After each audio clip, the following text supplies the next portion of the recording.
भारतवर्ष में एक प्रतापी और दानी राजा राज्य करता था। वह नित्य गरीबों और ब्राह्मणों की सहायता करता था। ये बात उसकी रानी को अच्छी नहीं लगती थी। वह न ही गरीबों को दान देती, न ही भगवान का पूजन करती थी, और राजा को भी दान देने से मना किया करती थी।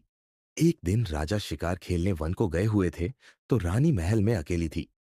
उसी समय बृहस्पति देव साधु वेश में राजा के महल में भिक्षा के लिए गए, और भिक्षा मांगी रानी ने भिक्षा देने से इनकार किया और कहा, हे साधु महाराज, मैं तो दान पुण्य से तंग आ गई हूं। मेरा पति सारा धन लुटाते रहते हैं।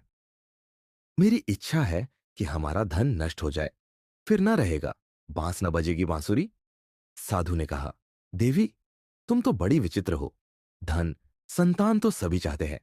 पुत्र और लक्ष्मी तो पापी के घर भी होने चाहिए। यदि तुम्हारे पास अधिक धन है तो भूखों को भोजन दो, प्यासों के लिए प्याऊ बनवाओ, मुसाफिरों के लिए धर्मशालाएं खुलवाओ। जो निर्धन अपनी कुंवारी कन्याओं का विवाह नहीं कर सकते, उनका विवाह करा दो। ऐसे और कई काम हैं जिनके करने से तुम्हारा यश लोक परलोक में फैलेगा। परंतु रानी पर उपदेश का कोई प्रभाव न पड़ा। वह बोली, महाराज, आप मुझे कुछ न समझाएं। मैं ऐसा धन नहीं चाहती जो हर जगह बांटती फिरूं। साधु ने उत्तर दिया, यदि तुम्हारी ऐसी इच्छा है तो तथास्तु। तुम ऐसा करना कि बृहस्पतिवार को घर लीपकर पीली मिट्टी से अपना सिर धोकर स्नान करना, भट्टी चढ़ाकर कपड़े धोना। ऐसा करने से आपका सारा धन नष्ट हो जाएगा। इतना कहकर वह साधु महाराज वहां से आलोप हो गए। साधु के अनुसार कई बातों को पूरा करते हुए रानी को केवल 3 बृहस्पतिवार ही बीते थे कि उसकी समस्त धन संपत्ति नष्ट हो गई। भोजन के लिए राजा का परिवार तरसने लगा। तब एक दिन राजा ने रानी से बोला कि हे रानी, तुम यही रहो, मैं दूसरे देश को जाता हूं, क्योंकि यहां पर सभी लोग मुझे जानते हैं। इसलिए मैं कोई छोटा कार्य नहीं कर सकता। ऐसा कहकर राजा परदेश चला गया। वहां वह जंगल से लकद्दी काट कर लाता और शहर में बेचता। इस तरह वह अपना जीवन व्यतीत करने लगा। इधर राजा के परदेश जाते ही रानी और दासी दुखी रहने लगी। एक बार जब रानी और दासी को 7 दिन तक बिना भोजन के रहना पड़ा, तो रानी ने अपनी दासी से कहा, हे दासी, पास ही के नगर में मेरी बहन रहती है। वह बड़ी धनवान है। तू उसके पास जा और कुछ ले आ, ताकि थोड़ी बहुत गुजर बसर हो जाए। दासी रानी की बहन के पास गई। उस दिन गुरुवार था और रानी की बहन उस समय बृहस्पतिवार व्रत की कथा सुन रही थी। दासी ने रानी की बहन को अपनी रानी का संदेश दिया, लेकिन रानी की बड़ी बहन ने कोई उत्तर नहीं दिया। जब दासी को रानी की बहन से कोई उत्तर नहीं मिला, तो वह बहुत दुखी हुई और उसे क्रोध भी आया। दासी ने वापस आकर रानी को सारी बात बता दी। सुनकर रानी ने अपने भाग्य को कोसा। उधर रानी की बहन ने सोचा कि मेरी बहन की दासी आई थी, परंतु मैं उससे नहीं बोली, इससे वह बहुत दुखी हुई होगी। कथा सुनकर और पूजन समाप्त करके वह अपनी बहन के घर आई और कहने लगी, हे बहन, मैं बृहस्पतिवार का व्रत कर रही थी। तुम्हारी दासी मेरे घर आई थी, परंतु जब तक कथा होती है तब तक न तो उठते हैं और न ही बोलते हैं, इसलिए मैं नहीं बोली। कहो, दासी क्यों गई थी? रानी बोली, बहन, तुमसे क्या छिपाऊं, हमारे घर में खाने तक को अनाज नहीं था। ऐसा कहते कहते रानी की आंखें भर आई। उसने दासी समेत पिछले 7 दिनों से भूखे रहने तक की बात अपनी बहन को विस्तार पूर्वक सुना दी। रानी की बहन बोली, देखो बहन, भगवान बृहस्पति देव सबकी मनोकामना को पूर्ण करते हैं। देखो, शायद तुम्हारे घर में अनाज रखा हो।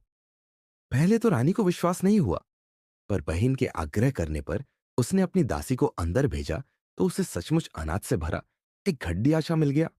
यह देखकर दासी को बड़ी हैरानी हुई। दासी रानी से कहने लगी, हे रानी, जब हमको भोजन नहीं मिलता तो हम व्रत ही तो करते हैं। इसलिए क्यों ना इनसे व्रत और कथा की विधि पूछ ली जाए, ताकि हम भी व्रत कर सकें। तब रानी ने अपनी बहन से बृहस्पतिवार व्रत के बारे में पूछा। उसकी बहन ने बताया, बृहस्पतिवार के व्रत में चने की दाल और मुनका से विष्णु भगवान का केले की जड़ में पूजन करें तथा दीपक जलाएं, व्रत कथा सुने और पीला भोजन ही करें। इससे बृहस्पति देव प्रसन्न होते हैं। व्रत और पूजन विधि बताकर रानी की बहन अपने घर को लौट गई। 7 दिन के बाद जब गुरुवार आया, तो रानी और दासी ने व्रत रखा। घुड़साल में जाकर चना और गुड़ लेकर आई। फिर उससे केले की जड़ तथा विष्णु भगवान का पूजन किया।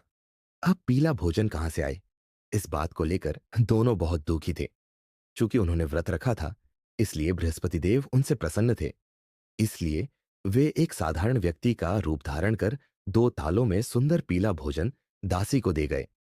भोजन पाकर दासी प्रसन्न हुई और फिर रानी के साथ मिलकर भोजन ग्रहण किया। उसके बाद वे सभी गुरुवार को व्रत और पूजन करने लगी। बृहस्पति भगवान की कृपा से उनके पास फिर से धन संपत्ति आ गई, परंतु रानी फिर से पहले की तरह आलस्य करने लगी।